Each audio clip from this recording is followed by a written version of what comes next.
Dominion might possibly be the worst film in the entire Jurassic franchise. People like to bash Rebirth, but that movie isn't that bad, let's be honest. Dominion hate is, well, I won't say justified, but you understand it a bit more. The one thing I liked about the movie got killed in the most stupid manner I've seen yet. They did not have to do my boy Zeb like that. Despite him looking like a dragon, he acts more like an actual dinosaur than any of the other megaceropods shown to us yet. However, there is another monster that is nowhere near its accurate comparison, but it again behaves more like a real animal despite this. That's right folks, more Disney Carno content on a Sunday morning. By the way, how was your Saturday? I almost got attacked by 3 Canadian geese at Walmart, but if you can top that, then drop it in the comments. Today we'll be seeing how well the larger member of the Carno pair would do in Dominion, and again, size doesn't determine how well an individual will do all the time, especially this Carnotaurus and its unique digestive system. As usual, I'll be giving the stats of the dinosaur not from the main universe, but since I've talked about Disney's Carnotaurus a decent amount of times, I'll keep this one short. If you want, you can check out these videos for a more in-depth review. Disney's Carnotaurus is a massive abomination that's just a T-Rex with a Carno's face. I do mean that, by the way, because originally they were meant to be T-Rexes. They were supposed to be big bulky Tyrannosaurs that could talk.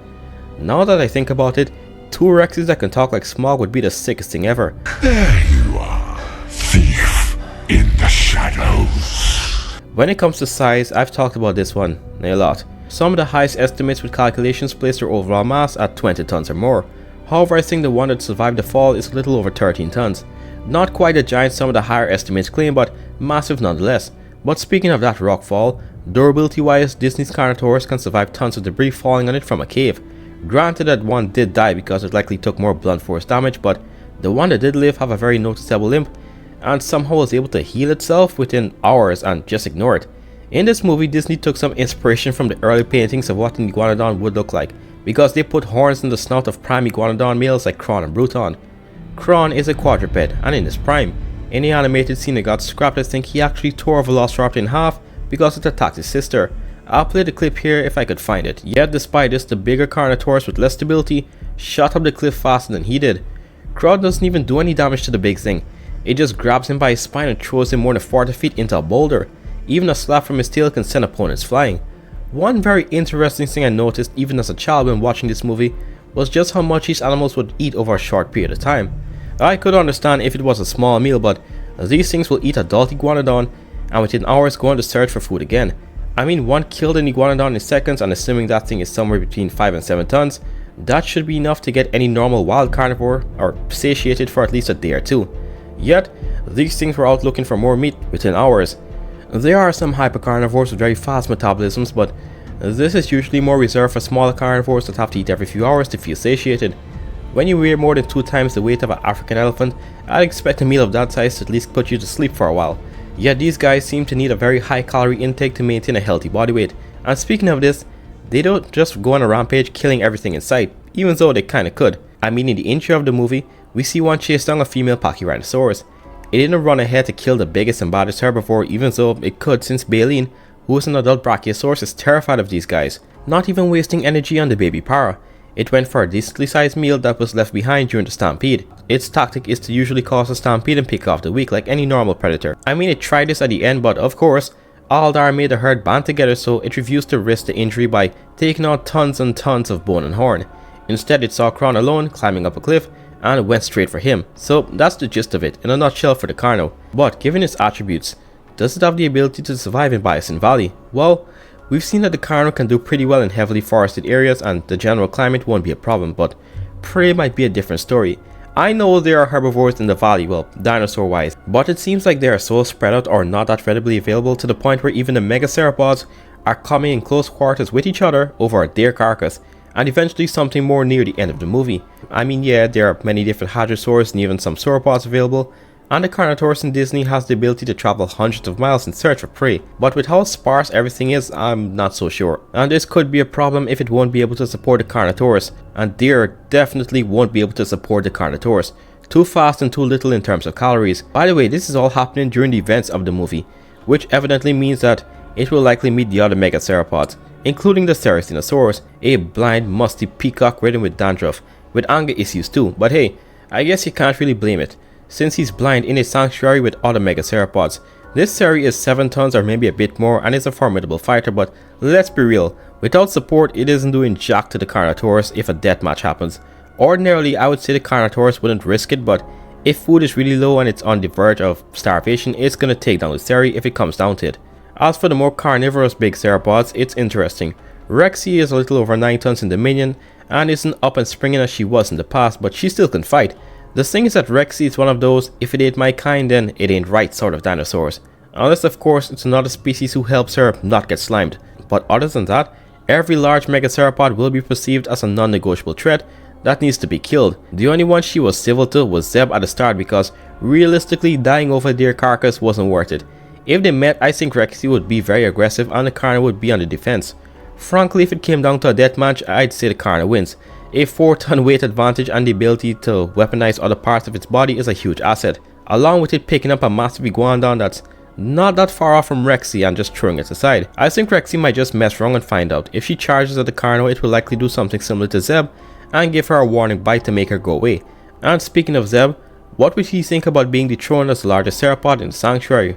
These two are the most wild models of their accurate counterparts and still behave more accurate than the other theropods that look more accurate but don't behave it. I don't even think Zeb would charge the Carno like Rexy. He might just see this massive towering red mass of muscle and horn and begrudgingly just move away. And the Carno would let him. A all-out fight wouldn't be good for either party, regardless of who wins, but later on when food resources get worse and these animals are pushed to the brink, they might actually fight each other for the last remaining prey items readily available. This is why I think Rexy fought Zeb at the end of Dominion, because the territory couldn't support two theropods similar in stature in the same place. Or maybe I'm looking too deep into it and Rexy just wanted all the smoke after her pride gets hurt, and hey, she doesn't want to share a territory regardless. You know, back in the day when your parents used to whoop you for something so you close the door and hype yourself up? The good old days of packing your backpack with some clothes and a charger because you wanted to run away, only to step outside and realize you're not that guy. And don't give me any weird faces, I'm not alone in this.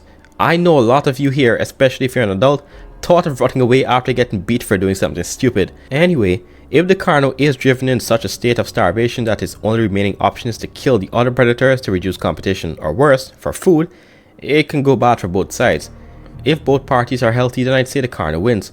However, Zeb and Rexy have the ability to go for longer periods without food and not be that affected. I don't know if the Carno would get weaker, but a lot of the fighting would be out of desperation seeing that everything's falling apart, and a careless mistake could decide the outcome of the match. For Rexy, I still think it would win unless seriously emaciated, but Zeb is tactical. You guys saw mid-fight when he grabs Rexy's foot out of the blue to throw her off balance, and then immediately target her vital areas. And that's the thing with Rexy, in her fights she usually only goes for the head and neck, while other carnivores seem to generalize and target weak points that could eventually weaken the opponent over time and lead to victory. So, even though the Carnotaurus may still be more physically capable than Zeb, it's in a starvation state. Zeb could use this moment of mindless crashing out to maybe target the joints and possibly flip it over and then target the neck.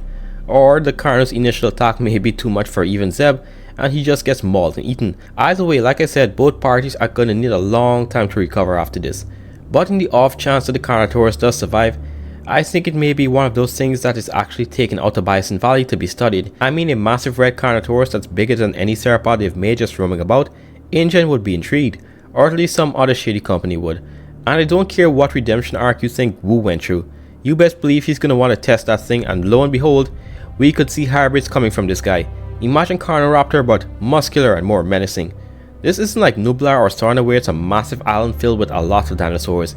It's more close and there are other factors to take into account. Honestly, I say it has about a 70% chance initially before the end of Dominion. Like, the biggest issue is going to be finding something to eat. I know that there is a good amount of dinosaurs to eat from what we were told, but dear heavens did they make it seem like everything was just spread out throughout the entire movie. You know what, I kinda want to do a double take as a matter of fact. I'd say that the Carno would likely find enough food, but still would have to fight one of the big theropods later on at the end, more than likely Rexy. In the Disney movie we could see how curious these guys can be with the slightest sounds, so imagine it hearing 3 dinosaurs fighting and making noise. Out of the haze a 4th member joins the fight, but sadly, I doubt it would even get too involved. It might take down the Seri if it's starving and would likely intimidate Zeb and Rexy away from the area because I doubt those two would work together, and in this scenario, without the Seri for backup, Rexy's getting put down by Zeb. But I'm going too far into it, changing the plot armor and all that. Overall, I'd say it would do just fine, especially after the fire and the valley just becomes entirely a wild space. There would now be 3 Rexes there though, if we assume the Carno didn't kill Rexy, but that wouldn't be an issue. Both species likely would avoid each other unless it's to compete over a carcass. Only way I see him dying here is if Buck, Doe and Rexy team up and kill him. To be honest, Buck and Doe alone could do it, but since Junior isn't with them anymore, I don't think the aggressiveness would be there to, warrant a deathmatch. So if they can coexist somehow, then it should do just okay. Unless, of course, as I said, some shady company sees a massive red Carnotaurus and just picks it up to experiment. So I kinda take back my food argument. I was honestly thinking more on the lines that how they portray the carnivores looking almost desperate. And it could be true to a certain extent, but hey, Disney's Red Demon should be okay-ish for the most part. But let me know your thoughts in the comments. Will Disney's Carno say screw a truce and kill Rexy before Buck and Doe are even introduced? Or could it possibly starve or get killed by the other carnivores? That's all for now folks, enjoy your Sunday.